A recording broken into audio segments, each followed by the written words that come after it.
అమ్మా మీరు ఇప్పుడు ఏం ఎక్స్పెక్ట్ చేస్తున్నారు? మీరు ఏం కావాలంటే? నేను ఏం ఎక్స్పెక్ట్ చేయట్లేదమ్మా, నాకు ఏం కోరికలు లేవు, ఏం లేవు. నాకు కావాల్సింది నా ధర్మం నిలబడాలి, నా ఆడపిల్లలను కాపాడుకోవాలి, గోహత్యను ఆపాలి. మరి ఇప్పుడు ఇక్కడ ఎందుకున్నారు ఇంతసేపు? అది ఎంతసేపు నేను పోయేదాన్ని నన్ను చూసి ఎందుకు నవ్వారు? ఏం ద్రోహం చేసిన?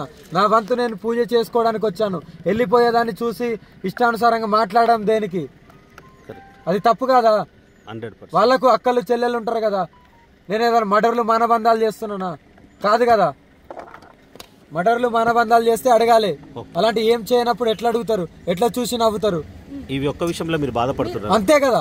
ఇంత కన్నీళ్లు పెట్టుకున్నా కనబడతలేదా? ఏ ఆడపిల్లకైనా బాధ ఉంటది. నా గురించి నేను పోరాటలేదు, ప్రతి ఆడబిడ్డని కాపాడుకోవాలని ఆ బాధతో ఉన్నాను, ధర్మాన్ని కాపాడుకోవాలని ఉంది, గోహత్యను ఆపాలని ఉంది. ఇంత పోరాటం చేస్తున్నాను. పోరాటానికి నా ప్రాణత్యాగం కూడా నేను చేయడానికి సిద్ధంగా ఉన్నాను. ఎవరన్నా చేయమని మరి చూద్దాం. పోరాడరు, పోరాడే వాళ్ళని ఇలా విమర్శిస్తారా? ఇది ఎంతవరకు న్యాయం? ఈ గవర్నమెంట్ వాళ్ళు ఏం చేస్తున్నారు? ఎందుకు మరి విమర్శలు? నన్ను అడ్డుకోవద్దు, నన్ను అడ్డుకోవద్దు. నా వంతు నేను లోక కళ్యాణం చేసి వెళ్ళిపోతాను, నన్ను అడ్డుకోవద్దు.